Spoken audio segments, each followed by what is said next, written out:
Life میں جتنی بھی پرابلمز ہیں ان کا سلوشن جو ہے نا وہ پرووائڈ کر دیا جائے.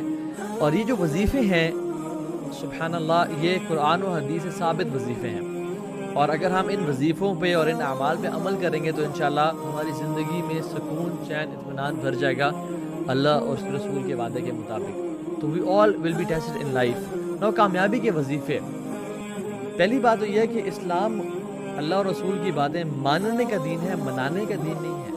ہم لوگوں نے اسلام کو نا منانے کا دین بنا لیا کہ اس دن کو منا لیتے ہیں, اس دن کو منا لیتے ہیں, یہ ایونٹ آ رہا ہے اس کو منا لیتے ہیں, رمضان میں رمضان کی راتوں کو منا لیتے ہیں, عیدوں کو منا لیتے ہیں, مختلف راتوں کو منانا شروع کر دیا, حالانکہ اسلام ماننے کا دین تھا. میں آپ کو یہ کانسیپٹ کلیئر کروں کہ اسلام میں یہ جو لاکھوں کے حساب سے تسبیحیں جو لوگ آپ کو دے دیتے ہیں نا, یہ اس کی کوئی دلیل اس طرح سے نہیں ہے. آپ کو پتہ علماء تو یہ بھی لکھتے ہیں کہ جو میکسیمم اذکار جو کوانٹٹی وائز جو اللہ نے سب سے زیادہ دفعہ پڑھنے کو بولا وہ کیا ہے 100 سے اوپر اذکار سنت سے ثابت ہی نہیں ہے. ہاں یو کین ریسائٹ استغفر اللہ may be 1000 times a day, yes نفل عبادت جتنی بھی کی جائے اتنا بہتر ہے. لیکن اگر کوئی شخص آپ کو کہتا ہے کہ اللہ تعالیٰ کا یہ نام آپ اتنے لاکھ دفعہ پڑھیں, اتنے ہزار دفعہ پڑھیں, آپ کا یہ مسئلہ حل ہو جائے گا, then we need to have a دلیل فار دیٹ کہ وہ بندہ کس طرح سے بات کر رہا ہے. تو میں آپ کو آج کچھ وظیفے سے شیئر کروں گا جو کہ ہماری زندگی کو واقعتاً بدل سکتی ہے. اور پہلا جو وظیفہ ہے وہ ہے اللہ کا تقوی اختیار کرنا, کیونکہ ہمارا دین جو ہے نا یہ بات یاد رکھیں, انفارچونیٹلی ہمارے سب کانٹیننٹ میں نا ہم نے اسلام کو ایک بفے سمجھ لیا ہے. میں جس چیز کو چاہوں اٹھا لوں, جس چیز کو چاہیں چھوڑ دوں. اسلام از ناٹ اے سیلڈ بار اور اے بفے کہ جو چیز مجھے پسند آ رہی میں اس کو اٹھا لوں اور جس کو میں پسند نہیں آ رہی اس کو میں چھوڑ دوں. ہم کس طرح کے مسلمان بن چکے ہیں کہ آج رات جی ناچ گانا ہوگا عشاء کی نماز کے بعد, نمازیں بھی پڑھنی اور ناچ گانے بھی کرنے ہیں. دن میں ماں جی قرآن بھی پڑھی ہیں, تہجد بھی پڑھی ہیں, لیکن جب بیٹی کی شادی کی باری آتی ہے تو ڈھولکی بھی چل رہی ہے اور مہندیاں بھی چل رہی ہیں اور ڈانس پارٹیز بھی چل رہی ہیں اور سب آپس میں جو ہے نا میوزک بھی پلے کیا جا رہا ہے جس کمپلیٹلی حرام اور سب کچھ کیا جا رہا ہے, کیونکہ وہ چیز مجھے نا پسند نہیں ہے تو اس لیے میں اس کو چھوڑ دوں گا. حالانکہ اللہ تعالیٰ ہم سے کیا ایکسپیکٹ کرتے ہیں, یا ایھا الذین آمنوا ادخلوا فی السلم کافہ, اے لوگوں جو ایمان لائے ہو ادخلوا فی السلم کافہ, اسلام میں پورے کے پورے داخل ہو جاؤ. یہ 50-50 دین نہیں چلے گا, یہ بفے کا کانسیپٹ اسلام میں نہیں چلے گا. ایک اسپیشل ساتھی ہونا ہے, وہ یہ ہے کہ تمہارے ہر کاموں میں تمہاری میں مدد کروں گا, تمہاری مشکلوں کو میں آسان کر دوں گا, تمہاری پریشانیوں کو میں دور کر دوں گا, تمہارے دکھوں کو میں ازالہ کر دوں گا, تم متقی تو بن جاؤ. دس مینز وَاعْلَمُوا أَنَّ اللَّهَ مَعَ الْمُتَّقِينَ. اور دنیا میں تو اس کے لیے آسانیاں ہوتی ہی ہوتی ہیں, مشکلات کا حل ہو جاتا ہے. یہ آپ کو وظیفہ بتا رہا ہوں جو کہ سبحان اللہ اتنا امپورٹنٹ ہے کہ میں اور آپ اگر ہم اس وظیفے کو پکڑ لینا, تقوی کا وظیفہ, ہم واللہ ہماری زندگیوں میں آسانیاں بھر جائیں گی اتنی کہ ہم کبھی امیجن نہیں کر سکتے. اور آخرت کی زندگی کیسی ہوتی ہے, دنیا تو اللہ تعالیٰ سنوار دیتے ہیں, اور آخرت کیسی ہوتی ہے, وَالْآخِرَةُ عِنْدَ رَبِّكَ لِلْمُتَّقِينَ, کہ جو آخرت ہے تمہارے رب کے نزدیک متقین کے لیے ہے. اصل جو کامیاب لوگ ہیں وہ متقی ہیں. اور یہ بات یاد رکھیں, the foundation of رزق is تقوی. ہمارے جو رزق کی فاؤنڈیشن ہے نا وہ تقوی کی بنا پہ ہے. جو شخص چاہتا ہے اس کا رزق بڑھے, جو شخص چاہتا ہے کہ اس کا رزق میں برکت آئے, جو شخص چاہتا ہے کہ اس کا رزق میں کنٹینیوٹی آئے, وہ اللہ کا تقوی اختیار کرے, کیونکہ وَمَن يَتَّقِ اللَّهَ يَجْعَل لَّهُ مَخْرَجًا وَيَرْزُقْهُ مِنْ حَيْثُ لَا يَحْتَسِبُ. جو بھی اللہ کا تقوی اختیار کرتا ہے اللہ اس کے لیے مخرج بنا دیتے ہیں, اس کو وہاں سے رزق اور روزی دیتے ہیں جہاں سے اس نے کبھی امیجن نہیں کیا ہوتا. یاد رکھیں جو رزق ہے نا ہمارا وہ اسی طرح اللہ تعالیٰ نے لکھا ہے جس طرح ہماری موت لکھی ہے.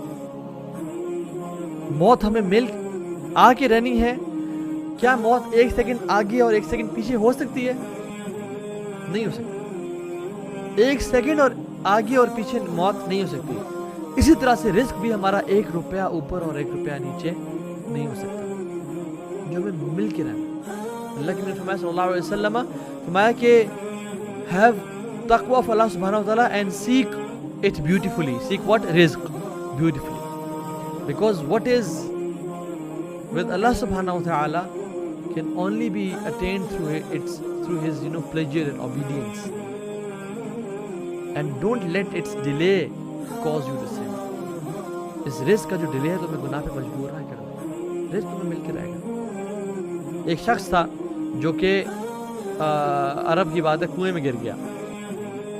لوگ آئے, ریسکیو ٹیمز آئیں, اسے کنویں سے نکالا گیا اور پوچھا تم کنویں میں کیسے گر گئے؟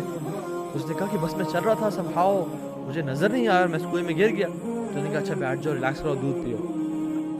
اس نے اپنا وہ دودھ پیا اور سبحان اللہ کنویں میں گرنے کے بعد بھی اس کو کوئی چوٹ وغیرہ نہیں آئی ہوئی تھی. اس نے وہ دودھ پیا اور کچھ قدم چلا اور مر گیا. ایک شیخ, نوٹیبل شیخ بتا رہے تھے.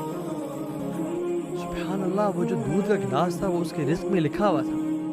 جب تک اس نے پی نہیں لیا وہ مرا نہیں, حالانکہ اس سے پہلے وہ کنویں میں گرا, وہ رزق اسے مل کے رہا. اسی طرح سے جس طرح موت آ کے رہنی ہے اس طرح رزق بھی مل کے رہنا ہے. جس طرح موت لکھی گئی نا اللہ نے اسی حساب سے رزق لکھا مل کے رہے گا. تو اللہ کا تقوی اختیار کریں اور حرام مینز گناہ یوز کریں رزق کو حاصل کرنے کے لیے. اور یہ بات یاد رکھیے, ایک بندہ جو گناہ کرتا ہے اور پھر اس پہ بار بار روتا ہے وہ متقی نہیں ہے. متقی وہ انسان ہے جو گناہوں سے بچتا ہے. گناہ کر کے اس پہ آنسو بہانا یہ تقوی نہیں ہے, یہ توبہ ہے.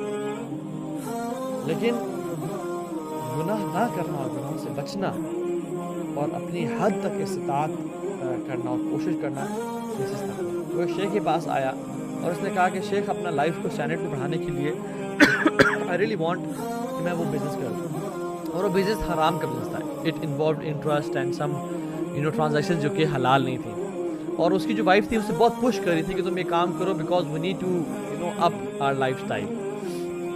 تو وہ شیخ کے پاس آیا تو شیخ نے اسے بڑا سمجھایا لیکن وہ بڑا کنفیوز تھا. تو شیخ نے کہا کہ do you want to fear your wife and do you want to fear Allah سبحانہ و تعالیٰ. اس نے کہا I want to fear Allah سبحانہ و تعالیٰ. اس نے کہا دین ہولڈ آن ٹو تقویٰ اللہ سبحانہ و تعالیٰ اینڈ بلیو یو می, اگر تم اللہ کا تقویٰ اختیار کرو گے اور اللہ کی بات مانو گے تو تمہیں وہ نوازے گا. تو وہ شخص چلا گیا, اس نے ڈیسائیڈ کر لیا کہ okay I will not start the business. اور پھر وہ کیا ہوا کہ 4 مہینے بعد وہ شیخ کہتے ہیں میرے پاس وہ شخص واپس آیا. اور جیسے ہی وہ شخص واپس آیا تو کہتا ہے کہ شیخ یو نو واٹ ہیپن, میں نے اللہ کی رضا کے لیے وہ بزنس چھوڑا تھا اور میرا جو کچھ ہی دن بعد ایک کنسٹرکشن ہو رہی تھی ایونیو کی میری زمین کے پاس جہاں میرا لینڈ ہے یورپ میں. اس کنسٹرکشن کے دوران جو کنسٹرکٹرز تھے وہ میرے پاس ہے اور کہا کہ زمین آپ کی ہے. انہوں نے کہا جی. تو نے کہا ہم بہت سارا ریت کا جو ایک ڈھیر ہے یہاں پہ رکھنا چاہتے ہیں and we will pay you rent for it. اور کہتے ہیں انہوں نے ہمیں رینٹ دینا شروع کر دیا and they give me $500 million for many months. کچھ مہینوں کے لیے وہ ریت کا ڈھیر وہاں پڑا رہے گا اور ہم آپ کو $500 million دیں گے. اور پھر کیا ہوا سبحان اللہ, شیخ اسٹوری یہاں پہ اینڈ نہیں ہوتی. ساتھ ہی کچھ لوگ تھے جو کنسٹرکشن کر رہے تھے اور ان میں سے ایک شخص آیا میرے پاس اور کہا کہ میں آپ سے یہ ریت پرچیز کرنا چاہتا ہوں جو کہ بیسکلی تھی میری کسٹڈی میں اور وہ میں اس کو سیل کر سکتا تھا اکارڈنگ ٹو مائی کانٹریکٹ. تو کہتے ہیں کہ وہ مجھ سے وہ ریت پرچیز کرنا شروع ہو گیا. کہتے ہیں and with in these 4 months I earned $1 million rupees, $1 million of cash.